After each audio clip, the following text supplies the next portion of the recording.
Welcome to Casper's Mindset.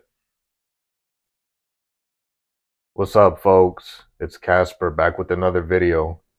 Today I wanted to discuss the exposure triangle.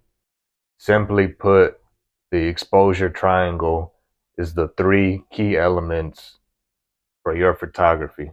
The three components consist of ISO, aperture, and shutter speed. Let's start with shutter speed. The higher your shutter speed, the less motion in your video or photo. The lower your shutter speed, the more motion blur in your photo or video. For example, if you're taking a photo or recording a video of a moving object and you want it to be in focus, you need to raise your shutter speed. And vice versa. If you want the motion blur or the blurry effect in your photo or video, you need to drop that shutter speed down. Now let's talk about ISO.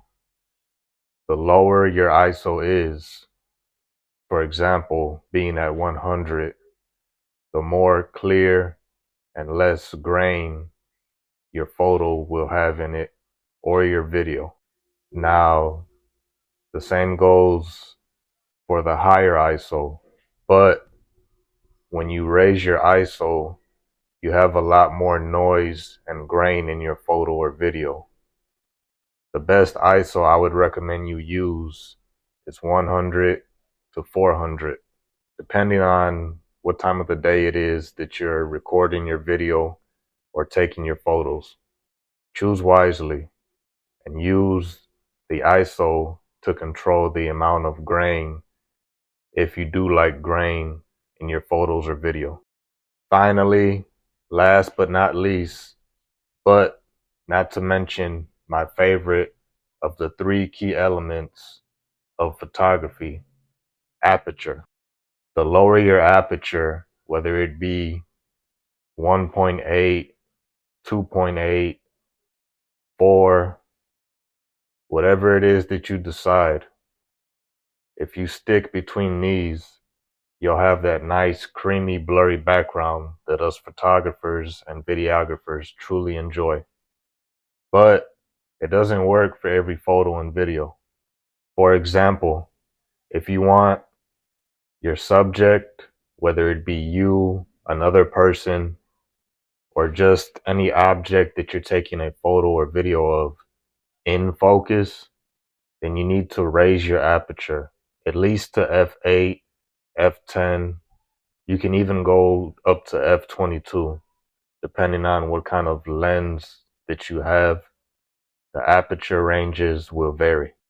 So you have to decide, do you want a blurry background or do you want your background in focus?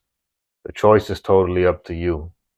Just think about what you want to be showing or not showing in your image and video before you even press the shutter button or hit that record button. Learning the exposure triangle has been key to me and others improving their photography. So now that you've learned about it, go out and take that photo or record that video and change your style up. See what you like or what looks best to you. Learn more about it and stick to it. Finally, keep creating. You want some crackers?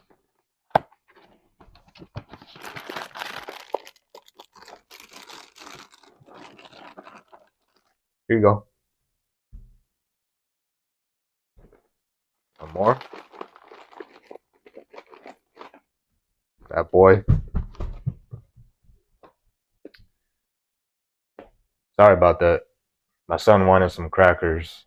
No, I'm not cutting it out the video.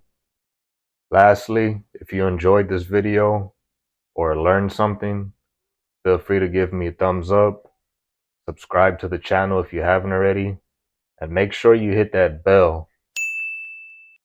Why? Because you don't want to miss my next upload. Till next time, see you folks later. Thanks for watching. Be sure to subscribe and hit that notification bell.